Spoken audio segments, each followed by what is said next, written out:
ये एक extra ordinary situation है। इस एक्स्ट्रा ऑर्डिनरी सिचुएशन में कुछ गलतियां हुई हैं आपसे, इसके बाद तो आपको स्वीकार करना चाहिए। Since the first ever articles and reporting that came out on 15 September, a day after the incident, the Hathras assault case has been mired in a lot of contradictions. From basic questions such as how exactly the victim was injured, was her tongue cut, bit, slit off, to big picture questions like whether the Popular Front of India, an extremist Islamist organization, was plotting to create some caste-based tensions in the town. The proceedings of the case are smeared with grey areas of uncertainty. News outlets, especially in a case like this, become the sole source of obtaining the truth and listening to opinions for the common man. This is a study from 2019 done by Reuters. It is called the India Digital News Report. It shows that the main source where we Indians consume news from is television and online. One interesting finding from the study was that the demographic that was aged above 35 had barely any difference between the percentage of people consuming online and TV news, with online being just 4% higher. But in the demographic aged below 35, online news consumers stand at 30% higher than the people who prefer TV. However, in a lot of cases, twisting of facts, selective reporting, and displaying provocative opinions are used by the media to convey their stance. And we viewers in turn get influenced too. So, in the upcoming few minutes, let's take a look at a few examples that are my observations of how the media on TV and online has reacted to the grisly Hathras case and how it has changed perceptions. The first one is a videograph from Times Now's program that aired on 7th of October. Here the moderator, Navika Kumar, claims to present to the viewers the evidence of a political link in the Hathras case by the opposition. Shivraj Jeevan Valmiki, a Dalit leader, trying to use the Dalit angle to create violence, to create unrest between the Dalits and the upper caste, the Kshatriyas. Listen into it. कि कभी अपने को कमजोर मत समझना। स्वराज जीवन की आवाज नहीं है, पूरे भारत के वाल्मीकियों की आवाज है। अगर किसी भी दरिंदे ने हमारी किसी भी बहन के उंगली भी लगाने की कोशिश की, किसी भी बहन के साथ अगर बदतमीजी करने की कोशिश की, तो हम माँ की कसम खा रहे, अगर उंगली हमारी तरफ लगाएंगे हम उनके हाथ को काट देंगे।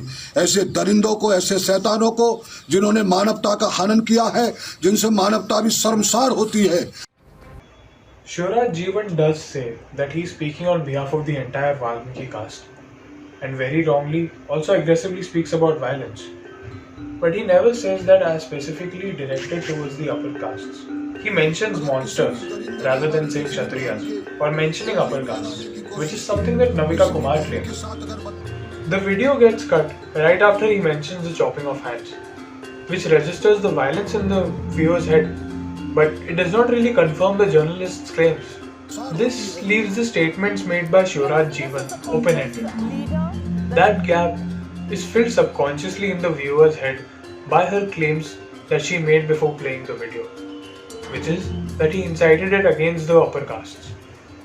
Next up is a clip from the same program, where Navika Kumar talks about a political link by saying that Shivraj Jeevan did go and visit the family, and he made them understand something. ये दादी बैठी है यहाँ पे, है ना? तो आप भी थे वहाँ पे, देखे थे ये? हाँ मैं है तो पीछे। अच्छा, ये आप ही हो पीछे? अच्छा अच्छा। तो आके क्या कुछ बोल के गए थे? नहीं ऐसा कुछ नहीं, उल्टा से समझ आ रहे थे। हाँ, बोल रहे थे न्याय बोलेगा ऐसा है। अच्छा ऐसे बोल रहे थे। अच्छा, पर बात करके गए आप लोग? When we see the video, the subtitles are clear for all the lines spoken by the reporter as well as the system. But after the words, he made us understand, the subtitle box just says inaudible. After the sister completes her line, the subtitles are back. If the reporter even replied to the sister saying, "Acha, aisa hua tha," then how could the sister be inaudible? If it is Times Now's reporter that she spoke to, why is the space left blank? Here again, Navika Kumar's statements made before playing the video must be considered. उन्होंने हमको समझाया, she says. क्या समझाया? We can only guess. She ends with saying, "क्या समझाया? We can only guess." What this tells us is, despite them probably even knowing what the sister spoke, the power of intentionally leaving something open-ended is being used. Yet again, the subconscious of the viewer fills in the gaps, according to how the journalist has been talking about the case. And it's like the mind is forced to give in to her claims. The third instance that I want to present is related to the injuries suffered by the victim. A claim that was doing the rounds was that the perpetrators had slit her tongue during the act. But in a few reports, the contradiction is that the gash on the victim's tongue was not done by the perpetrators. It is believed that she ended up biting her tongue in an attempt to resist against it. This is mentioned in the police statement, which says so after having referred to the medical reports. A trend that can be observed is that the outlets supporting the claim that the perpetrator slit her tongue exist mainly online, and a lot of them are social media posts.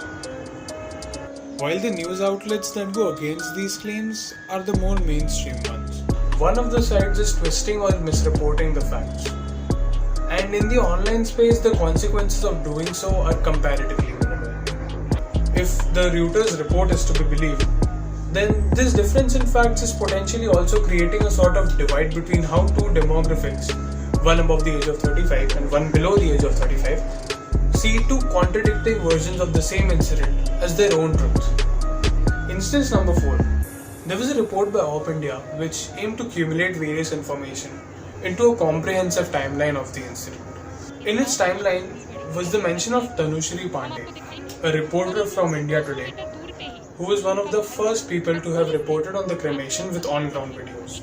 Here's an excerpt of a mention in the timeline.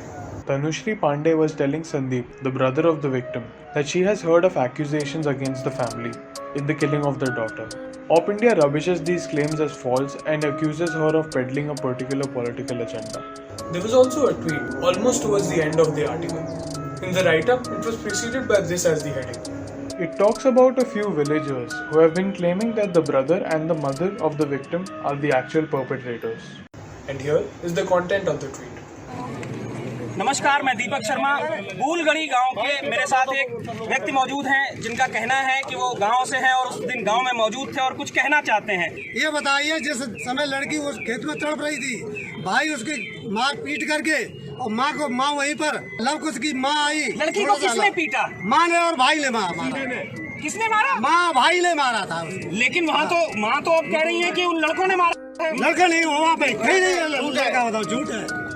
Op India's article here is clearly contradicting itself. While in the previous excerpt it rubbishes the questions put forth by Tanushri Pandey, which could give some perspective into the claims that are being made about the family killing their own daughter, in the next excerpt we see the same thing being said by a villager, but the stature that is given to that claim, those claims, is of hard evidence, and it is written about objectively by the author. Because the article is a really long one, readers may tend to forget previous details, or they would just skim through, which won't make this contradiction very apparent because both these excerpts are placed far away from each other.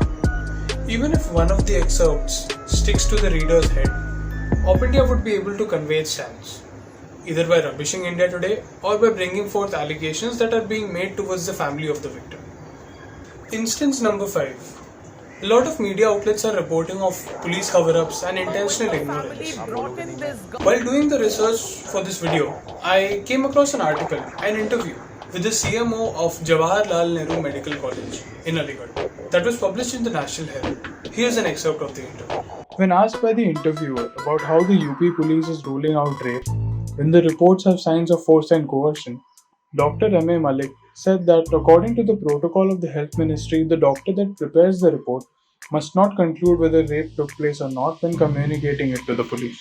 So, although the FSL report does contain proof of force and coercion, could it be possible that it was a huge negligence by the police, where they just checked the part of the report where the presence of semen is spoken, and very wrongly, to say the least, they could have claimed to the press that rape has been ruled out because of the absence of semen. If that is the case, then the flaw here, I think, is the protocol that is being followed. The protocol where the handing of the report from the doctor to the police is taking place, where the doctor is not allowed to reveal any details of what his or her perceptions were when looking at the report. Whichever way it was, this interview, however, is not being quoted a lot in mainstream media or in social media, where discussion could have taken place. A discussion which could have pointed out potential flaws in this procedure. Are we taking media reportings as objective hard facts and then basing our opinions off of those? Or are we taking them as tools which provide us opinions on a platter that we can then be spoon-fed? If the latter is the case, then will we ever reach the actual truth? When is it that the platter of opinions will be replaced by a dish of justice? Thank you.